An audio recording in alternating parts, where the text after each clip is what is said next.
salanga na kokakateo mabe na koboya Nzambe na biso apambola bino tongo elamu lisusu mukolo malamu tozi lisusu lelo nzamba sa biso ngolo tozala so na pema na poma oyo tika keto ino zo sama sanzo le pana nzambe na ndenge komami que tout ce qui respire glorifie le nom de l'Éternel. Et Seigneur na biso le koza na pema na bomoy. Tozong sama sanzo le pana nzambe oyo apese pema parce que azamalamu pema zana ngo eutie pobele pai na ye tika keto kende na no kopesa merci na kombo na Yesu Masia. Éternel désormais to peso merci aux amalamu aux abolingo. Lulenge nzambe obateli biso na tongo le soto la mukizo to kolongono opona ki biso par mbatu ya bomoy. Yango to cheba ndeko na oboko na yo bazana ba problème, bazana maladie, bazana ba difficulté, bazana ba problème ya makasi na ba tribunal partout où sont kozala mawana wezala nzambe pona bango mitalisa nzambe na biso na nyonso na bomoy na biso to mona loboko na kotalisa mapona kusonga bana na yo na kombo de Yesu Nazareth. Amen. Nzambe apambola yo uzonda émission na biso na kombo ya mauvais esprit le trouver kamba mutu ya makasi sur le mariage. Le mariage kambalobi libala likambo ya mutu ya makasi oyo senge tout le belango en long et en large na base de tout zango nga muke to ko banyo sur les lotés mais sokolandi yango pendant ces 2 semaines to ko belango quand même pour faire comprendre ba nzambe que zali base zali vie penza que la partie de mariage ce qui te comprendre en mariage c'est nyo ce que difficile parce que mariage ndez zali base ya vie ya monde zali cellule ya libota cellule ya mukili zali mariage yango tokina na pona couper sa définition ya mariage ko expliquer ba nzambe liboso mariage ezali nini. Le mariage, tu peux comprendre en selon Mukili. Tu peux comprendre le mariage, c'est-à-dire que tu as un mukanda en Zambé. Il y a un monde qui tel sabiso mariage zalinini. Mariage est une institution divine, c'est-à-dire ils allaient mibé ko Zambé yemoko asala qui déjà dès la création. Tant asili ko kela Nzambe mbala moko azwaki mitindu oyo mibeko oyo abongisa ki pona ke libota eyeba ko bato bako kozala na kati ya mubulute mukili bato bayeba ko yeba ke bato bazali ya kotoyo bayeba ko kabula bato selon bikolo selon makambo nyonso. C'est pourquoi cellule ya mukili ezalaki mariage ozamba pona ki poke à partir ya mariage Nzambe akoko yeba bato bazala bayeba ko se justifier bayeba ko kozana kati na confusion te pambate to bana ko vivre lokola banyama bayebani mboka te bayebani ekolo te bayebani loko te lopo ke nyonso wana ekoma lelo ke bamboka kabwana yeuti apati ya mariage. Mariage ne mutu esali ke bafamille ezala baboza famille kingani oyo ezali libota kingani ezaki apati ya mariage. Soki mariage ezalaki te tongozalaka lokola banyama nyonso na zamba bandeke ndenge bapumbwaka c'est-à-dire bakutani mutu aza na esika azala na ete aza na mboka na bango te aza na ekolo te. Alors c'est pourquoi pour que mobulu ezala te vous allez comparer na banyama te il fallait mariage ezala pour que mo ordre ekota na kati ya mukili. Mariage ezali eloko ya mutu ya makasi oyo Nzambe moko asalaki banda ebandeli apesi mitindu na ye c'est-à-dire bikolo nyonso bayebaki Nzambe te ntango bazoyeba Nzambe nde bazokuta mosuku na mariage ya solo. Po mariage ya solo ezali oyo ekomami na Biblia oyo Nzambe atalisi biso pona ebandeli ya lobi ezalaki malamu te mutu azala ye moko esengelaki basala aide semblable pour vivre ensemble. Alors mon frère ma soeur vous allez avancer pendant que vous êtes sur le mariage et tout ba no bit ya mariage bit penza ya mariage zakinini te expliquer pourquoi Nzambe asalaki mariage to qui jamais vous comprendre bit wana pamba boy ce que tu as dans la Bible et bit ya mariage vraiment to kota na Bible pour que tout ba koyeba véritable bit ya mariage nazo mona pona na Bible za na 4 bits ya mariage.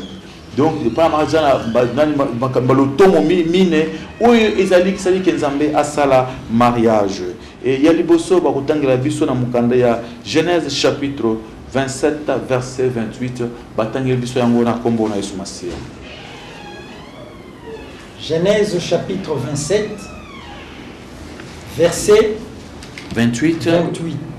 Genèse chapitre 1 verset 27 à 28. Genèse chapitre 1 verset 27 à 28 ne batangela biso pour toyeba ko comprendre l'automne ya liboso oyo Nzambe asaeli mariage. Genèse chapitre 1 verset 27 et 28. Dieu créa l'homme à son image. Il le créa à l'image de Dieu. Il créa l'homme et la femme. Dieu les bénit. Et Dieu leur dit, soyez féconds, multipliez, remplissez la terre et la sujettissez.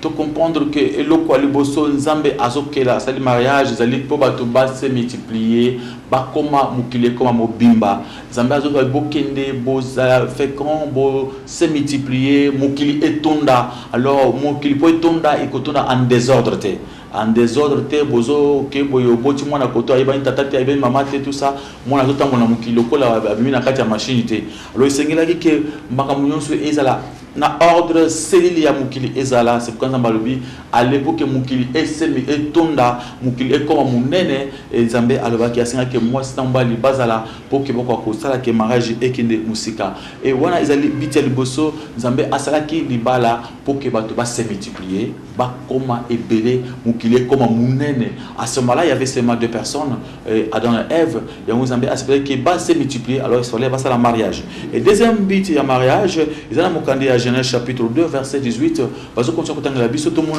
deuxième biti ya mariage à partir ya l'automne ya mibale pour le mariage mutu ya mutu alango izali nini ba utana mokandi ya Genèse chapitre 2 verset 18. L'Éternel Dieu dit, il n'est pas bon que l'homme soit seul. Je lui ferai une aide semblable à lui. Balobi nzambe alobaki ezamala mute muntu azala yemoko faut que ça il est semblable soko kuzunga na kati ko bibi obona nzamba bibi zobake nzambe sima kusala Adam a chaki Adam po apesa biloko nso akombo Adam bade ko pesa bakombo na biloko nyoso et puis Adam ayi ko mona ke biloko nso zaki mibale me ye azaka ka yemoko le temps Adam mona ki yemoko azaki na mwa souci nzambe accompagner souci na kati Adam nzambe a comprendre à ça il est qui Adam est semblable. Est semblable, il n'est pas bon que l'homme soit seul. Le deuxième but à mariage, c'est que mon toko allait mon côté.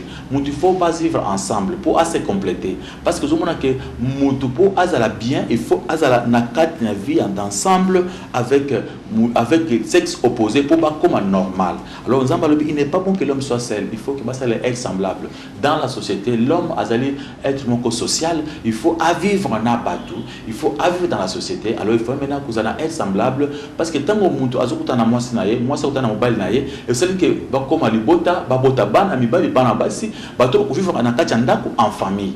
Alors moni ke ezali bien te muntu azala ye moko mais il faut na kati ya famille. Ezali bien te ke muntu azala ye moko mais il faut na kati ya libota. Alors tout mona ka bato bazanga mabota ba regreta kana zanga libota te na zanga moko. Alors ezali malamu nzambe amona ki keza malamu te muntu azala ye moko muntu il faut vivre dans la famille vivre na kati ya libota vivre na kati ya libota ezali eloko ya mutu ya makasi. Yango surtout tout monde que bita liboso zaki bato ba mi se multiplier na mokili bato baye bana bakoma ebele zelo tomo liboso le tomo mi balé zaki que muntu azali être social à cause à yé mon côté il fallait vivre en société alors poser un mariage zeli eloko mutu ya makasi ozamba bazo pesa na mitema ya bato pour que bato ba balana ba vivre ensemble ba sala ba foyer ba sala ba famille bato baye bato koyebana oza famille kingani à partir mariage et ceux qui mariage zala kité bato bazo bota pamba bana ba kozala pamba papa na na papa na ngate mwana na papa na ngate c'est-à-dire bana bazo miye ba côté ba otité ba bota me ba tike na maternité mo taboti akena yi et ça m'a rappelé bon parce que mariage ezala kité alors ils ont que tina liboso tout monde qui pour la multiplication il y a mis balé parce que mon azali être social à beaucoup vivre yemo côté alors il y a mis ça tout komunango na kati ya mukande ya 1 Corinthiens chapitre 11 verset 12. 1 Corinthiens chapitre 11 verset 12. Ils allaient pour talisa intimité, ils allaient pour talisa biso pour que batangi biso na kati ya Biblia pour que to comprendre volonté nzambe na 2 na 3e blotomo o ya mariage. 1 Corinthiens verset 11 chapitre 11 verset 12. 1 Corinthiens chapitre 11 verset 12. Car de même que la femme a été tirée de l'homme, de même l'homme existe par la femme, et tout vient de Dieu. Tout ce monde a dit que mobali auti moi ça utina kati ya mobali moi ça utina kati ya mobali mbala utina kati ya mwasi bato baza unité na bango moyen ko séparer yango ezalité donc isika mokili we ko vanda ke basi baza bango moko e ko za simbate mokili ba ko tia ke mbali baza bango moko ko simbate et au sein mokili po ebonga il faut que basi baza na mibali ensemble alors babi mwasi auti na mobali pe auti na kati ya mwasi donc on pouvons le contraire te que mobali nyonso na mokili oyo babota ke pa mwasi on pouvons le contraire te que selon nzambe ndinga lobi ke tango akelaki abisaki muko ya mobali pona ko sala mwasi donc bato bazali eloko moko bato yo bazali eloko moko to bazali bato ya ko séparer te ya on point to comprendre sous kaka na après na troisième point batangi sous dans Genèse chapitre 2 verset 21 à 24 au komona to ça va verset nyonso pour que tu as ko savoir nzambe makambo malamu va comprendre le tomo pesa ya mariage tout le monde qui parce que mobali auti na kati na moi c'est auti na kati ya mobali peut auti na kati na moi c'est ça on a Genèse ndenge salamaki chapitre 2 verset 21 à 24 batana komona sur ma série Genèse au chapitre 2 verset 21 à 24. Alors l'Éternel Dieu fit tomber un profond sommeil sur l'homme qui s'endormit. Il prit une de ses côtes et referma la chair à sa place. L'Éternel Dieu forma une femme de la côte qu'il avait prise de l'homme et il l'amena vers l'homme. Et l'homme dit, voici cette fois celle qui est os de mes os et chair de ma chair. On l'appellera femme parce qu'elle a été prise de l'homme. C'est pourquoi l'homme quittera son père et sa mère et s'attachera à sa femme et ils deviendront une seule chair. Nous avons une unité des conjoints. Awa que faut baser la unité le tomo ya misato ifanye bato moi semble baser la mutumoko parce que bakele ki bango mutumoko pour mariage ko ezali pour esangizo que bango so baser la mutumoko. Alors pour que moi si akoma mutumoko na mobali il faut ezanga na kati ya mariage. Ya mutu zomona bataisi comment salamaki ndingi nzambe asimako kela mobali ayokozwa côté ya moi si ya mobali asali moi si apetango alakisi mobali lobi tala sika oyo mukuwa ya mikuwa nanga musunya ngai alors ce que tango libala ezo salama babi c'est pourquoi il que mobali atika ndako na bango ba kusanga na mwasi na basala nzoto moko bakoma nzoto moko c'est-à-dire pour que mwasi na mobali bazonga na ndenge ya ebandeli esengeli mwasi mobali atika ndako na bango abala mwasi na ye bakoma mutu moko alors bakozonga bakomiso complet. Alors selon la Bible tout le monde que ezaki pona unité il y a où il y a banda création ezonga c'est pourquoi il fallait mariage zala tout le monde mariage bazuta ça yango awa à partir ya kozonga sa unité lokola mobali abina kati na mwasi abina kati ya mobali esengeli bato bazala mutu moko pour bazonga ezana kati ya libala. Yango tout ça qu'on avancer pendant couper ça pour ya suka ya bit ya mariage ezana mukanda 1 Corinthiens chapitre 7 verset 2 jusqu'à verset 9 to ko ko on sauter ezali pona kota sa ba nzambe ke nzambe autosexuel awa pour que bato baza sanctifier pour que ba rapport sexuel ezala sanctifier pour que vie moi stambali ko sakana moi stambali ezala ko bolisama esengeli mariage ezala abisoki mutu azana posa frère na posa ko bala abala babi on n'oblige pas quelqu'un pour côté en mariage mais ceux qui osana posa ko bala côté mariage pambate ceux qui lingo côté mariage te esengeli ovanda ozo ka baste bien ozo ka mibalite alors ceux qui yo omonike osana posa ya mwasi malamu posa la mariage posa côté en mariage koyo kusakana mwasi mbale komi et centre et komi et bulisami alors tout le monde sikoyo ezali malamu libala ezali ko épargner batou na makambo ebele yango bakotanga biso na mukanda ya Hébreux chapitre 13 verset 4 1 Corinthiens aleki na expliquer ba nzambe ke ezali kotesa batuke ceux qui montent ngaza la posa ya moi ce que tu kotanga peu ya batu so ba comprendre c'est important nous avons quand même du temps batanga 1 Corinthiens 7 verset 2 tant même quelques versets seulement après to katana zela 1 Corinthiens chapitre 7 verset 2 avant tout comme 9 tant quelques versets batanga comme ça arrête 1 Corinthiens chapitre 7 verset 2 toutefois pour éviter l'impudicité que chacun ait sa femme et que chaque femme ait son mari. Tout le monde dit pour éviter l'impudicité. Autant jusqu'à verset 9 pour éviter l'impudicité, il faut que mon Dieu soit abala. Alors pour tout éviter que kukuta na moi semble comme il y a les soumons et sengeli ko bala. Donc ce ko balité aux vivants quand le kola moni banyama ba bala kate. Et bango ba mariage zaki pona bango te bango ba tiki bango ba sani soko ko sala mais le mariage c'est pour les hommes nzambe alingi que ko sepela mwasi na mobali eleka na kati ya mariage alors pour ko éviter ki ndumba ezala esengi siko libala ezala obala pour okota ozana kimia alors toke ba moko na Hébreux chapitre chapitre 13 verset 4 pour tout expliquer dans Nzambé vraiment la volonté de Dieu dans le mariage. Ils allaient makasi mon frère ma sœur dans pour ça les balles faut comprendre les années il faut comprendre en gros. Hébreux chapitre 13 verset 4. Que le mariage soit honoré de tous et le lit conjugal exempt de souillure, car Dieu jugera les impudiques et les adultères. Balobi libala izala honoré na batunyonso mbeto ya libala izala vraiment respecté ba baby sangote ba tia suir te na mbeto ya libala izala honoré. Mais mettre toujours comme mariage. Le but que mariage est institution divine, ils allaient et le conzambe mon quoi salaki na banda ibandel. Zaba ça quand on pambate, à ça quand on peut que na mukili, ils en a valeur pour que mukili baye ba ko distinguer mabota baye ba ko distinguer batu bazalana baye ba koye bana o baza batu ya côté boy baza batu à côté boy batu baza en désordre te baye banité pour l'identification na kolo pour na koye ba ko identifier batu na mukili. Et c'est un qui mariage ezal.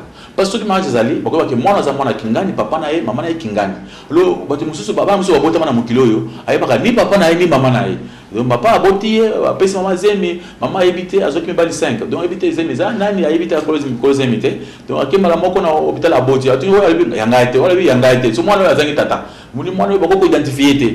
Alors, pour éviter cela, il faut qu'il y ait le mariage. Pour qu'il y ait un mariage, il faut que tu aies un mariage kingani, un mariage kingani. Nous avons même na mukili bikolo ya bana yote papa tata na bango parce que babi mwana azaka papa. Mais ce que tant que mwana botami papa yebanite, maman azaki na base mibali zomi, ils ont fait sa confusion. Alors, pour éviter la confusion, c'est pourquoi nous avons le mariage ezal.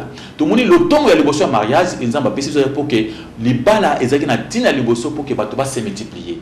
Tout le monde qui a mon Zambalobi pour pas se multiplier mon kiloton là. Tu as mis par exemple, il n'est pas bon que l'homme soit seul. Donc, c'est mon à quelle amitié pour vivre yemoko, mon être social, il faut vivre en société. Alors, mariage c'est même ma société, mon Dieu son mon a marié, azana moi si azana bana, mon ba comme les bottes dans d'accord bango bazaka ebelé, bazanta ko so la paix pour les camarades mon sous. Tout que dans le temps où il y a mis ça tout le bas qui allaient qui unité parce que tant on a battu na liboso, azaki mo na kati ya mobile ndeba misaki moi si tout le monde qui est mobile peut aboter pe na mwasi alors esengeli bato yo bazonga ndenge ya ebandeli po bazala mutu moko esengeli mokuwa ezonga na place nango yozo mona ke tango bango pa mobile atiki bande baboti na ye mwasi atiki baboti na ye basangani basali mutu moko basali nzoto moko bi bango bibale bakosala nzoto moko nzambe asali pona unité ezala c'est pourquoi chaque mariage pour ceux qui totiki mariage zalité mobile akokota na basi nyonso moya kota nzoto moko na mwasi ekozala te alors ekosenga sikoyo akende kobala ezalika honoré. Il y a tout personne qui était le mususu ya le tomo ya mine côté ça va en Zambéke ezaki na point ya mutu ya makasi oza bazo senga pour que batu basangana bazala bomoko baye ba honorer eloko oyo Nzambe asangisi. Alors tout qui se passe comme ya honorer mariage. Honorer mariage ngelo banini yolo bake mutu sango zo kende kubala mwasi esengeli ba boti ya mwasi bazala ba boti ya mobali bazala basangana des fois ba boti ya mobali bakoza ate mais mwasi surtout ba boti il faut bazala baye ba ko pesa mwana bango na voie normale esengeli ba norme nyonso ezali ko tenga point ali bala et pesa ma eza respecter na kati ya mariage. Il y a aujourd'hui ba to ba komi ko kutana na kisasa ba bia benga ya ka tofanda ezati na ba poto partout ba to ba kutana ndengo na ya ka tofanda c'est-à-dire beaucoup tena mwasi bo pesa ni mbote bino mi balé bo sa li ba na bino ezali balate ezali impudicité ezali obinga ya katofanda ezali mariage te bien que l'état aloba que ceux qui moi ça mbal ba vendre après 6 mois comme ko la moi na mais azaka moi na hotel azaka impudicité par ensemble pour et pas ensemble na lola ba yebi que kuzo moi si il faut que ne pas boti na ye ko vanda honorer ba le dit que le mariage ezala honorer de tous c'est-à-dire batu nyonso bato sa libala ba respecter ba honorer yango libala oyo e bandi sans que ba pesa mbongo pa baboti e bandi ya binomi bali na nzela ezali libala moko oyo nzamba yebi yango te ezali libala te ezali impudicité le pour la éviter impudicité il faut to kota na ba mariage alors c'est pourquoi les lo za ba tobeli ba vanda na basi na ndako bazo bota bana na ndenge ya impudicité et nalo ba pesa pe mbongo ya libala te makambo ezali porte d'entrée ya ba malédiction pour d'entrer, ils allaient refier la parole de Dieu, ils allaient manque d'obéissance à la parole de Dieu. Alors, le Seigneur, les moutons, sans aucun caption à ton walelo, aïeba, ou sur Internet, ou yeba, moi si vous venez, est-ce que vous balayez, est-ce que vous honorez mariage, et ils allaient blocage, mon nez, bateau, mi tchaka na vie na bango, ou qu'on pêche ma cambonionso. Et parce que les ambés à lobby, ils ont meeting de routine à l'écolo, qui singeli batou, ce que mon tonnerre ou aligné, pour ça, moi si abala, pour éviter impudicité. Moutos abala moi si naïe, moutos moi sus abala mobile naïe. Mais au comment batou mon sousou, à kenaï, à zu moi naïe batou, à PC le côté, à dire moi si nangaï, yo bali moi si au bali était au moi si naïe, moi si moi si qui n'a pas dans famille na bango, au pesa quelque chose. Mais ceux qui au salaka de pareilité, tu n'es pas encore marié, vous allez na vie qui nous ya propre. Parce que ça qui nous ya propre, azimona batou, à botoli, c'est un ravisseur. Je n'aime pas des ravisseurs, bato boto na makasi. Ba on ba kenda ka botoli loko na makasi ake a s'emparer nango. Ba s'emparer na biloko bato. Nzamba yo bato na ba komona nzambe te. Ceux qui uzana moi si au pas le quitter, au so bota bana déjà au botoli na makasi, au tchena ndako ba boto e balo baté parce que yo zaka na mbongo, au 26 mois na bato na ndako na yo. Azo bota bana na ndinga ko botola, donc vous avez un problème dans nzambe. Alors na moi si on a uzana e aza nyong. Donc ils ont problème. Nyong pété parce que nyong fallait aucune na voie normale. Au sein mais yo ils avaient impudicité. C'est pourquoi par exemple au par des biso sikoyo kusikate ba soza kaboya ramène passer à zolo longola chanté yo kamala obika parce que vous êtes sous la malédiction tant que vous autres ça maloba nzambe te parce que yo so bazo boya ko to ça maloba nzambe ko obéir parole de Dieu ya honore ta femme muto zali ko boya ko honorer le mariage azali un incrédule.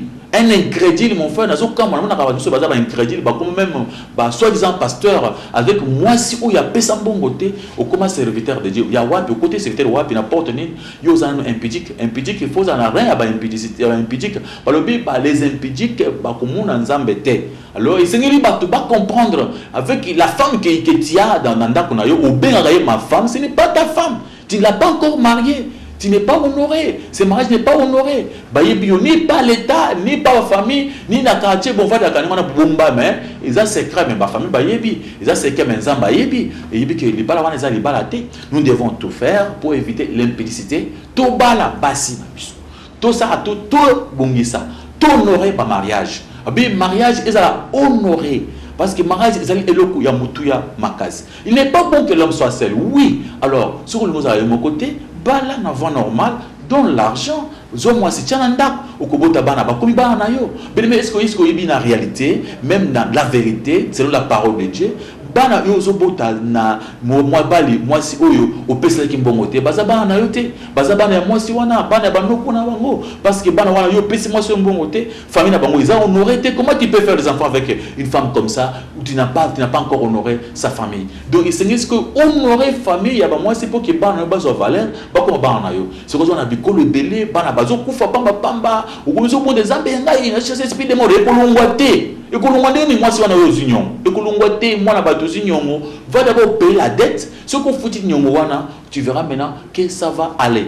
Alors c'est pourquoi c'est pour ça mais c'est bien atteindre ce verset où il y a Hébreux 13 chapitre 4 verset 4 pour comment passer pourquoi ils ont honoré Dieu c'est libre la terre il faut pas atteindre ce verset pour comprendre que mariage du Seigneur lui ils ont honoré mais toi il y a libre la ils ont beaucoup de va suivre mais les gens quand honorer comment honorer le mariage respecter le mariage mais c'est bien tant que je suis pas dans le monde pour ce cas où on va côté internet c'est parce que ça répéter bas distrait va comprendre vraiment que tous autant sur quel verset bah tant comme ça s'arrête.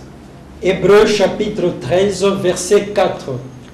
Que le mariage soit honoré de tous et le lit conjugal exempt de souillure, car Dieu jugera les impudiques et les adultères. Babi mariage ils allent honorer na bato nyonso. Mbeto ya libala ezala respecter parce que Nzambe a punir ba impudique Nzambe a punir ba tu ya impudicité ou Dieu punira les impudiques bini ba tout ça impudicité et quand tu vas prier que quand tu vas calmer il y a 200 jours ba calmer il y a 50 jours est-ce que moi je suis balayer moi je suis balayer tu pas impudique il faut chercher d'abord à arranger dans la famille ranger parce que la famille ici quand vous allez yona moi sozana ina bana uzana bango déjà il y a nyongo frère au beau Nzambe Nzambe mitalisa ko mitalisa te Nzambe Dieu va punir les impudiques Mon frère, on ne peut pas chercher la parole de Dieu à cause de toi. Il dit, on te le va passer sur le bar, mais tu le vas dengue. Zamba le bien, Dieu va punir les impudiques. Aux impudiques, c'est-à-dire aux gens, moi, au vent, c'est un dab. Mbongo, au pesate. Au baïbioté. Au baniko, au tabana, au botabana, encore. Mes frères, aux gens ravisseurs, aux gens à problème dans Zamba. Abé aux gens impudiques. Alors à ce moment-là, nous avons un problème. Bana bozo bota, bakoza sécurité. Ces enfants viennent de Dieu, mais ils ne sont pas sécurisés. Pourquoi? Parce que vous respectez tes libala. Donc il faut commencer à me donner bandak. Quand vous avez un bana, comme moi, on a au botaï na moi si au pesa qui bon côté, il y a comme balio comme pour savoir personne bon à libala. Aux encourage le point. Yo moi na temps yo botaï mama, aux yeux mon botaï mana bango, pesa bon à libala. Ce que tout ça, pesa bon à libala. Il fallait balaber yo sur les ans, nous allons mon pesa bon à libala. Banda ko pesa pana mana bango, ya musikonde ba ko pesa pana mwana yo boti. Moni boza ngoya, pana yo ya mwana ba pesa bon à libala. Yo mwana batozu, au pesa bon à libala te. Oh passer Chazolo. Toi le babo était mon frère ma sœur. Aux sala mabe, ou vendre moi sinanda ko bosser mbola bonne. Oh nous sommes bon, nous sommes au sous ma voiture. Au sous le pain. Mais pour un bon à libala, ceux qui attendent 10 $, à 5 $, que nous coupons sans à libala pour honorer ta propre femme, tu ne veux pas le faire. Mais ce matin, il faut écouter. Il faut y parce que tu seras puni par Dieu. Nous avons punir vraiment sévèrement les impudiques. Les impudiques sont les gens au bassin qui nous voient propre au Sarakango, au Tchema Sinandaku, au Pessambo Alibalate, aux autres continuent à vivre naïe, Banagozo Bota, aux autres Banayo, et après aux Anna Posapé, moi Nayo, et moi si Abala, aux Ambon d'autres, mais aux Yabato, Yabato Pesité. Le ce qui est au Sali Batoboula Moutabi, et le collègue Bato Bassa et Layo, ça et là, ça, ils ont ça paix pour la bango. C'est ça la loi et les prophètes. Ou bien quand on t'a dit comme Moto, aligne-moi Naya moi si, à honorer les Bota, et puis ça a joie et tout le monde. C'est la binaka pour la comment les moi na biso moi à honorer biso mais aussi moi na batu les émissi continue ko bota aux hommes on a problème té au duka mbongo combien bien sûr c'est pas l'enseignement de pas trop il faut quand même de beaucoup na famille pour vendre même si c'est combien facture mais quand même histoire il des cas qui attends moi muke ou avancer mais yo za ma fou babi Dieu punira sévèrement les impudiques. Mariage est à honorer. Il n'est pas bon que l'homme soit seul, oui. C'est bon, mais il faut au côté de la mariage apporter le pied pour la lobby et pour éviter l'impudicité, il faut trouver un mariage. Pour que des rapports entre l'homme et la femme et à la sanctifier, il faut entrer dans les mariages. Mais tant que moi si vous en avez aux baliétés, aux arts impudicité, tout ce que vous faites comme rapport, vous allez impudicité dans l'impudicité, donc vous allez suivre, et à ce moment-là, quand vous vous mettez seulement pour commencer à prier, quand vous priez, Dieu n'écoute même pas votre prière. Nous avons se boucher par oreille. Tu as envie, Seigneur, nous avons quand même il ne veut même pas écouter parce que toi, tu as des problèmes avec lui, tu as un impudique. Alors, mon frère, si tu ne comprends pas des choses comme ça, au côté de la Mawanzambe, la bateau bazo ni Manzambe. Zambabi, il fait grâce na bateau bazo njima, bateau balingakaye, qui bané balingakaye, bateau sakamalo bananzambe. Si tu vois que tu n'as pas encore de l'argent, débrouille-toi, va dans la famille de la femme, pour vendre sa bango, expliquer bango l'histoire na yo, malam parce que je ne te demande pas yo de ça boy. Obenga masta yo. Oye nani obenga sio nani mama sozana na ndako soki do na obenga na obenga yo. Na obenga masta yo ou bien ndumba na yo non. Je ne sais pas comment dire moi ils a passé. On appelle femme yayo oyo balaki. Mais oyo balaki te balobi vous allez vie à implicité selon Dieu. Alors moi je parle selon Dieu. Donc selon Dieu ce que vous avez moi c'est pas mon pesi bongo te c'est-à-dire vous ça na bino implicité. Là ils ont libalaté. Obengi chéri na yo wana, to benga chéri na yo. Bah nous on est passé à télévision boy. Na préféré aux gens ne pas boy non, faut pas faire ça. Frère, à ça botiban. À son époque. Yo ce que lingi na no balai. Non, je ne dis pas cela. Zoyer, yo so zoakiye, o so botier ban, ngozo c'est na mbalo so que no balai ne wana. Yo lukambongo kende ufuta. Lukambongo, ce que ça ne peut bongo Dieu va te punir encore sévèrement. Parce que on va profiter, on va profiter. Alors, le mariage est à honorer. Dans l'état civil, dans le mariage, l'officier de l'état civil a posé question le but. Est-ce que c'est pas possible avant de faire les balles? À tout mis, et ceux qui sont à téléma, ou bien parents, ou bien oncle, ou à ceux qui sont et ceux qui sont télémité, officier à ceux qui sont bénir un mariage.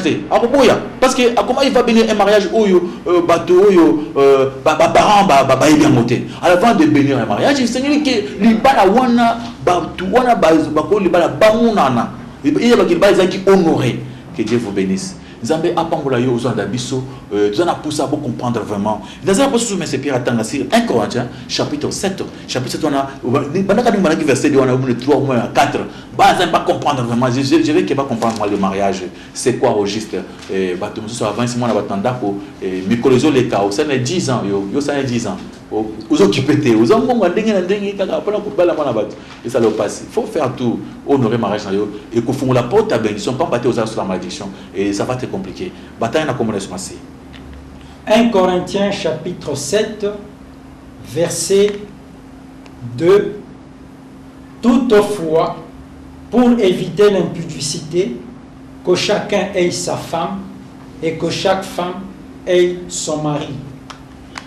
Verset 3, que le mari rende à la femme ce qu'il lui doit et que la femme agisse de même envers son mari. Le but, toutefois, pour éviter l'impudicité. Toutefois, pour éviter quoi? L'impudicité. Apporte pas quelque part le but. Ngai n'a préféré les fois que vous êtes célibataire parce que les gens qui ont mission, ils ont fait ça là. Même si apporte pas le but qui est à célibataire, c'est que ça balaki na ye. Peut-être qu'il y a un problème tant que qui a continué dans le christianisme. Donc moi c'est dans le judaïsme, c'est pourquoi apôtre Paul à cause de la peut-être le baki bongo. Mais il y a battre qui banda botama qui a avec moi c'est la Bible ne dit pas cela. Mais Bible te dit que apôtre Paul a zomi na musa za mu kolo makasi. C'est-à-dire peut-être à cet âge-là il est déjà marié. Bah il faut pas bana miki 18 ans ça bali. Alors tout le monde a apôtre le baki non a préféré ça célibataire. Mais il disait d'abord ça pour éviter quelque part célibataire pour éviter. Mais à l'objet ceux qui au lingo zala célibataire pour me dire on ne te force pas. Mais ceux qui au moins que aux en a poussé à bassi poussé à mibal il faut qu'on ait un mariage. Mais le mal c'est quoi? Parce que ceux qui préfèrent bas à célibataire à l'objet qu'à célibataire mais tant qu'on attirer célibataire abandonner les sous vie à kinumba abandonner sous kobota libanda bien aimé makambo oyo nyonso ezama be makasi.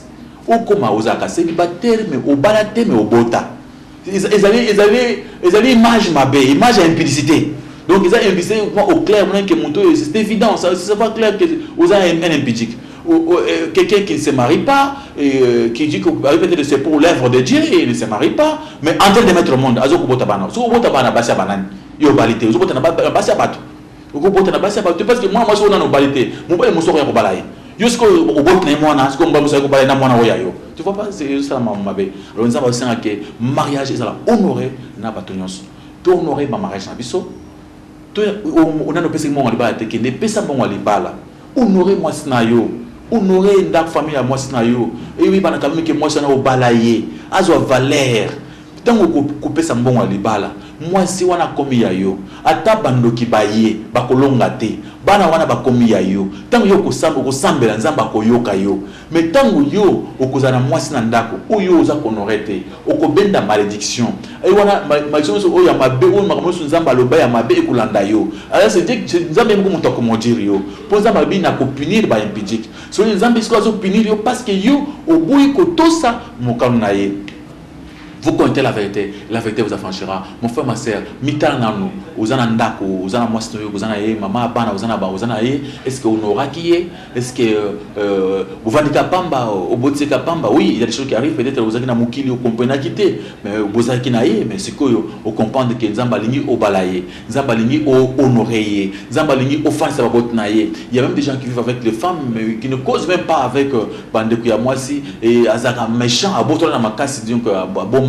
L'unité pourquoi cette attitude? Il faut que ça a changer notre comportement, que honorer nos femmes, que sa valeur na bas na biso bas la honorer et que ça l'ensemble malam. Alors ici quand vous allez au comprendre matière au comprendre que au tala vraiment vous allez na papa vous en a bana bon si ça honorer il faut commencer par honorer ta femme et que épargner yo na bitumba makasi parce que ce qui peut honorer moi sans hôtel ou faire impidique au côté en enfer. Bible va clair les impidiques ba comme on ensemble té Bible va clair ba to impudicité nzambe ko appelle ça mon bangoté peut-être tu te vois bloqué les choses ne marchent pas et aux autres qui n'aiment pas on peut en ça ba service à ba prière na moi si oyo obotola ki na makasi opesi mo wali bala té na bana oyo boto na muyibi na ndenge ya kobotola bana wana oboto na moi si wana za mwana bato donc azana papa na maman na ye baza honoré été et yo sikoyo ozo mitungisa pona makambo zo kanga yo.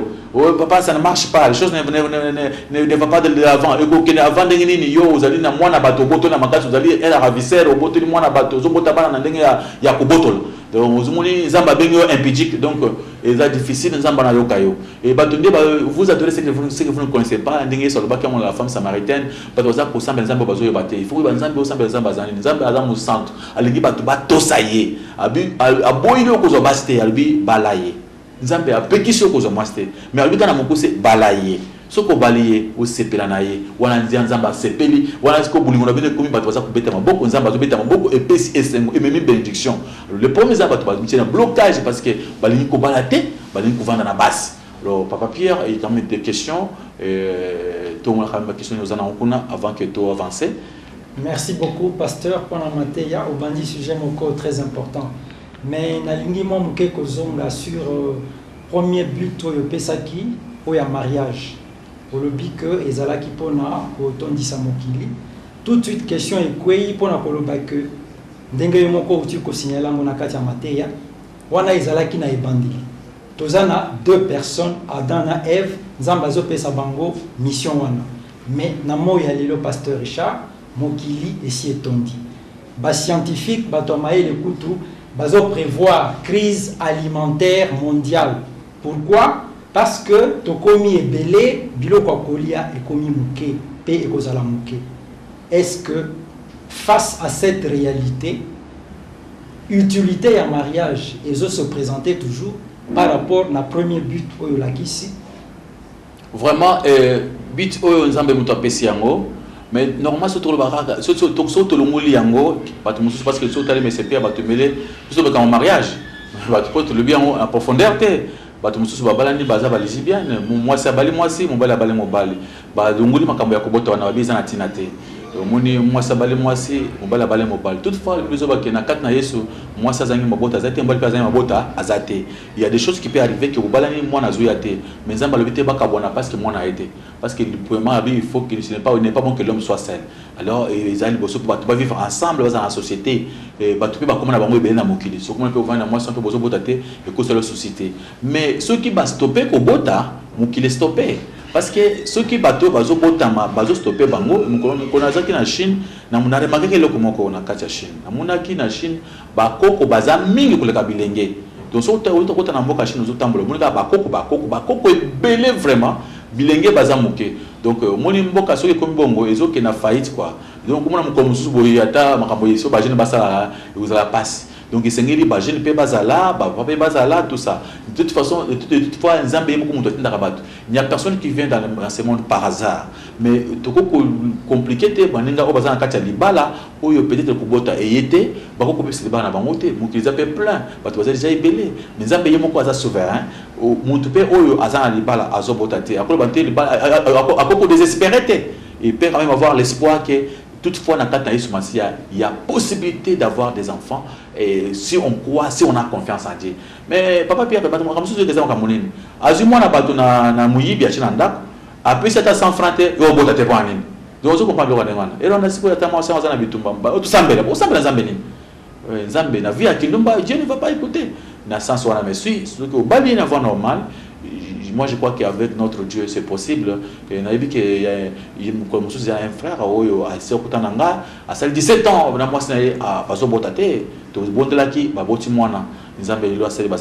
après combien d'années 17 ans. Et même l'eau, parce que les acquis preuve à Moukete. Il n'est pas bon que l'homme soit seul. On a vu que Abraham, à Sakiango, il a supporté depuis tant moi, c'est à âge à 90 ans. Vraiment, Zambia pas me papa pour la question, on a des réponses, on comprend qu'on ne peut pas, au bébé ça mariage, on ne peut pas comme Kobota, c'est Dieu qui envoie les enfants, mais ceux qui te stoppé, Koboya Kobota, ils ont parce que le monde est stoppé, bien que Batozo est belé, mais ceux qui battent Bota mal sous-souté, Makamonion se stoppé, le monde est couvert. Oui, pasteur Richard, sous question Moko, par rapport à la réponse au Dukopé ça.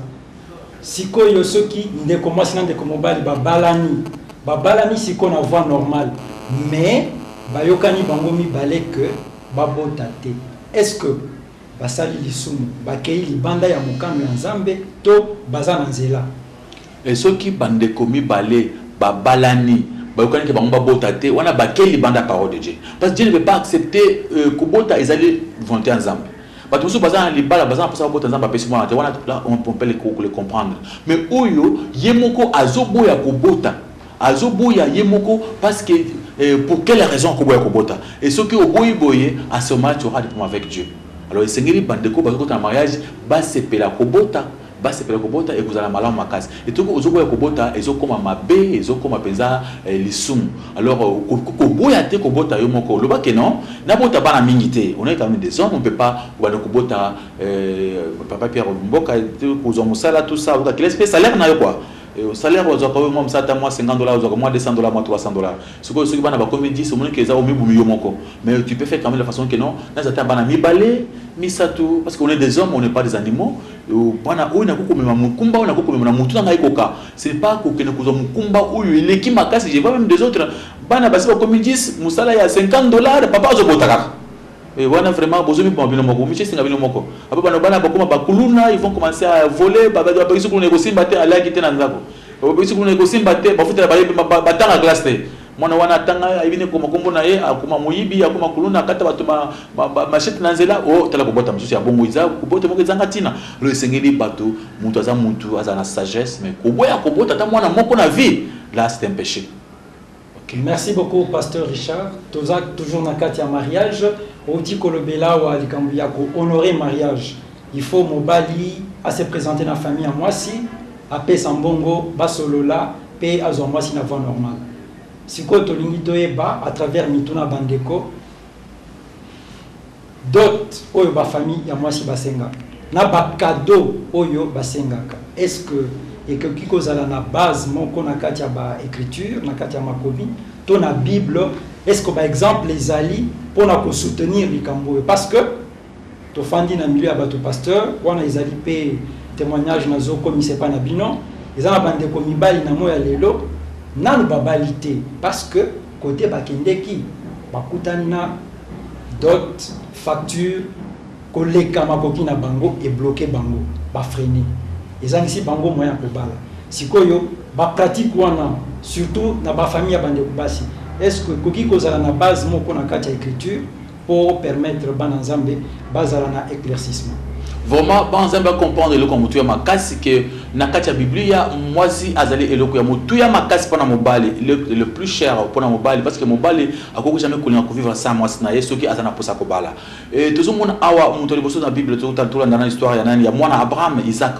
alinyaka bala Rebecca atandaki mwana musala na bango pona kuluka libala ba pesa ki ba holo ba diamant ba biloko nyonso valeur makasi bakina ko pesa na famille ba Rebecca biloko valeur makasi pour que Rebecca akoma mwasi ya Isaac tout le monde que biloko ba pesa ki et dépasser qui même montant oyo bato ko pesa ba mabala lelo parce que soko coûter valeur ya biloko Abraham pesa ki ozami biloko même quelques de $100,000 à peu près na ba valeur lelo oyo pesa pour bala Rebecca tulungo wana to qu'est-ce que yo na mwana ya Isaac Jacob akiko bala et pas noko na et pour la kubala voilà comment montrer ne ba pesa ki Jacob il a travaillé 7 ans pour moi si et 7 ans yo ka valeur à 7 ans travailler, ça travaille à 7 ans, mais ce Pierre, calculez votre salaire à $1,000 par mois. Tout ça est important aux États-Unis. Mon truc qui a travaillé pendant 7 ans, il prend tout son salaire à payer pour la moitié.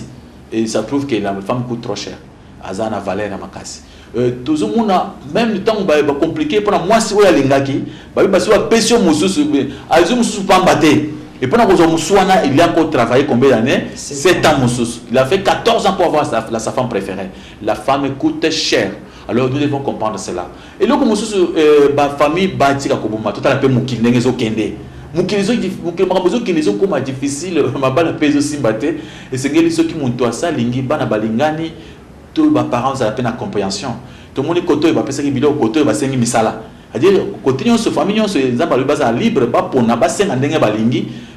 Faut que ce soit honoré quand on est libre à Nezali. N'engage pas famille basenga. T'as basengi makas, pesa makas na bango. Basengi ngu ba pesa ngu na bango. Basengi mungu ba pesa mungu na bango. Yo le ko bango ba kosan yo pesa yo na bango pour aller ba nzamba bi pesa. Mais le ko ezani, uyo muntu aye muninga mwana muntu alingi mwana yo. Mon salaire na yazo katusu moi $300 par mois. Abi ya ko bongisa pe ba ta mwana yo bandi ko senga $4,000. Vous avez que olingi mwana wote. C'est-à-dire olingi mwana wote. Parce que si papa alingi mwana ye, muntu oyo alingi ba la mwana, il faut usunga ye. faut kusunga yebe pour mikolo faut kusunga kusungi muntu anya bala mwana ngana sungi pe azu pe quelque chose pe na soutenir yé parce que libala est un symbole. Est-ce qu'il y a la valeur de la femme? Exactement vraiment. Moi ça ba ça ilo bazo tanga ba classe baza maele makasi ba ko sama comme minene bazo kamba mboka bana ba ça ilo baza ba ministre baza ba to minene. Alors ko bala yé ko mona obali le lo bien comme ministre. Alors comme nzamba pambolier. Alors ce qui yo oche valeur ya moi na yo $4,000. Balobi jamais gaga 4,000, c'est-à-dire aux papa moko méchant, tu n'aimes pas ta fille. Alors nzamba songa ba papa boyer, ba maman boyer, ba famille a bongo, ba bloquer, ba te bloquer dans ba mariage, moi qui ne peut pas les aliter. Ayo qui m'a tête te ba na posa que n'avait pas na bino pesa facture $5,000, nelo senga wana $5,000. Ngoso ba we la na combi. Il a une voiture papa. Aussi na ba na kwani. Est-ce que nous te kama na valeur ya motoka non? Tika mwana wana soki moko ke libala okulia okosepela parce que libala que si la répondre ko pesa te. Oui mais c'est encore une question je vois que non. Ndeko mobali abanda ko vivre na ndeko mwasi oyo sans que babala na omonite risque wana ezali pasteur. Mais risque wana ezo masiko enfer et même siko bato ba kende na kati ya moto c'est comme que impuissé ils a puni sévèrement ceux qui ont abonné moi netikele moi na ekende sika ko les a pété au bala oui ce communique le mosala ba ngota musala 7 ans ça il a bango musala si tu vois que tu peux le faire aux attentes mo bango 7 ans ceux qui va ko permettre yo mais atidi ana ya so oui de ko ba boyi ngana zemi ça y est au moins ce que zo ko te loko ba tamba kasi au cœur enfer au comme muyibi au comme escroc bandi. Alors pour éviter comment muyibi au bout de la makasi comment ravisseur maintenant il faut sikoyo auto ça ou bien otika mwana bango ou que le kasika musu ya moins cher pesali okiko bala. Mais le problème c'est que le mariage ce n'est pas le cambo ya kolula parce que ya ko kende koluka parce que mobali so salingi mwasi ezaka difficile à ngona mwasi ya salingi yango ba parents to comprendre bana biso muni mwana so salingi mobali pesa bango babalana tika bango babalana. Nzambe apambola yo landi émission makambo zo sera ntezo ko avancer mikolo semaine mo mozana bino c'est bon motel mariage toujours le bela en mingi obeta CT nzamba zo ka skanda makasi parce que bozo lela makambo simbate zo ka des fautes na biso moko mabala tuzana mabala bien te basi na biso to peso to baza honorer te to honorer basi na biso to pesa bango valeur bana biso bako zana valeur bando ki bako kima tango libala za honorer libala ko kanga porte mbongo libala ko kanga ba porte nyoso le bana bazo bela pamba ça pour moi parce que opesi mbongo libala te au moins akufi pour est-ce que so bala mama na bango bala mama na bango te o mitungizo papa na sa nyonga monte ozani nyonga bato libala ke no futa nyonga bato libala obi ngazami kama na monte ozani makambo bato minene oza oboto mwana bato na makasi nzamba yo koma nga za musana nzambe na zolo bapo ndako na bino bonga ba yamba mapambo ne ko yamba ya kindumba ko yamba te donc pour yamba les pamboli il faut d'abord au bala mwasi na yo honore ta femme honore mariage na yo bana bazo valeur nzambe akozanga te ko pambola yo et nzamba pambola no sur les biso na Brazza Kinshasa États-Unis partout Europe partout besoin na biso Afrique du Sud on a substitution partout vous allez nzamba pambola bino et au sein baninga mosusu moninga yo likambo le mwasi wana aziko ko pesa mongo te tinda na internet azo émission oyo et ko sungai quand même pour abongisa makambo libala pamba te akoza sous la malédiction nzambe azana bino botika malamu bino so bandia biso na biso luboko na nzambe azana bino na pamboli mboka nanga bakonza mboka nanga na pamboli basoda mboka nanga bazala protégé par la main puissante de Dieu na pamboli les chemins du salut et mission oyo ya éprouver esprits des astivi na pamboli ba ingénieur Julio nzamba pambola kuna na technique na msala makasi sala kapona mission oyo ya éprouver esprits to sambeli boina kombo na Masia amen bye bye.